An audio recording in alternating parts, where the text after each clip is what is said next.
Avatar 2: The Way of the Water. I wasn't gonna watch it. I saw the first movie ages ago when it came out. It was alright.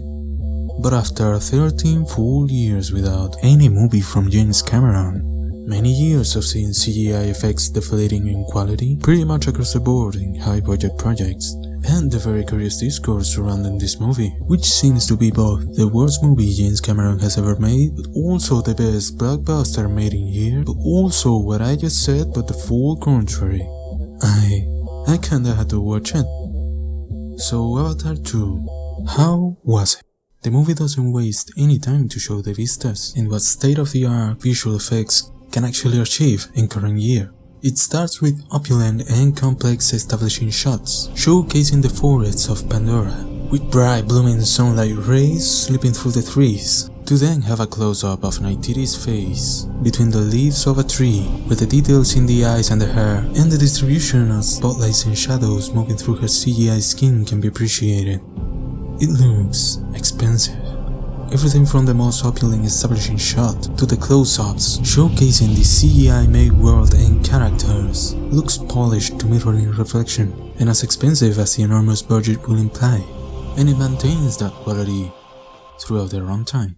This movie is 3 hours long, by the way, so what else does it contain to justify that runtime? The pacing seems pretty alright, although a few scenes go a little too fast sometimes early, but it also slows down halfway through here and there. Still, pretty decent.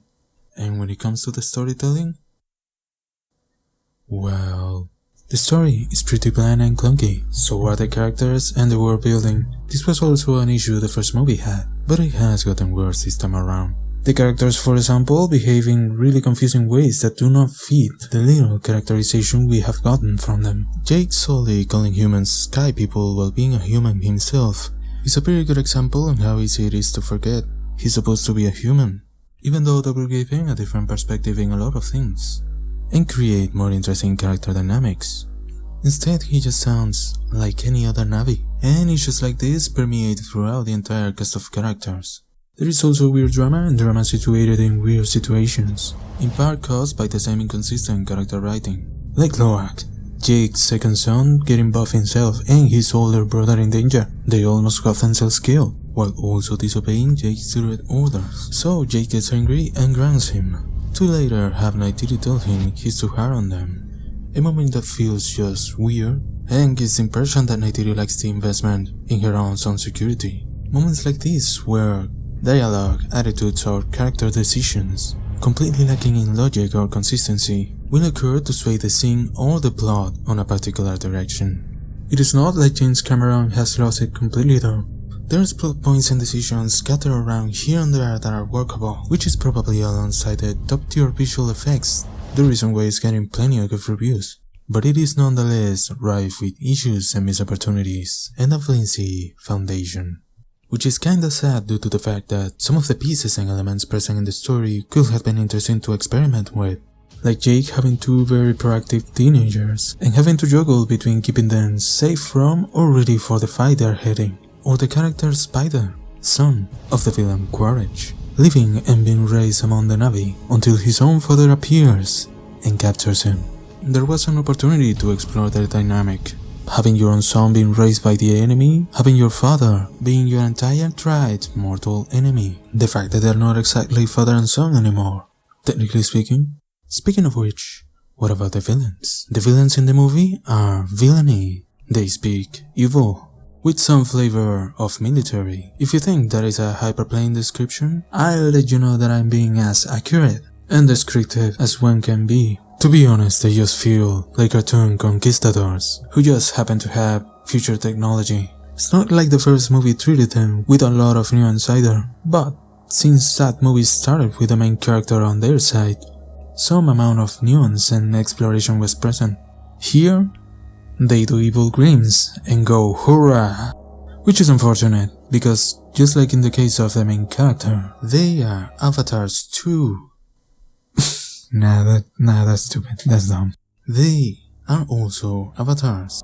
There was potential, exploring what was for them to now be in the body of the enemy. What new perspectives will these new bodies bring to them? Or what perception do Earth people have? Or what perception do the rest of the personnel have about them now? And vice versa. Do they even count as human anymore? Does that even matter? It's not that James Cameron was good at giving his villains nuance, but it wasn't needed before, so it used to not be jarring. The T-800 and the T-1000 were robots, machines. The xenomorphs were aliens, driven by very basic instincts. And this guy wasn't the main villain. Now we're dealing with humans, again, and their personality is somehow more cartoonish and more unbelievable than the killer robots ever were. In the writing department, it feels like Cameron has gone rusty, but in this particular aspect, maybe he never had it in the first place. Oh well. Overall, after watching the movie, I completely understand the mixed reception. I can understand people liking the movie. It is visually impressive the whole way through, and there are cool ideas here and there in terms of the story. On the other hand, I can understand people who hated the movie. The characters are pretty bare bones, the cool ideas present are rarely developed, and there is a huge amount of issues with the narrative. I see it in a weird place though. I think I like it more than the first one, but it is also pretty frustrating. Well, the first one just felt bland. I will still recommend a watch.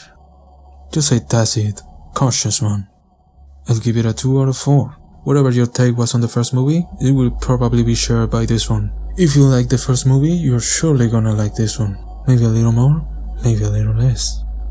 Can't wait for the finale in 2056 though.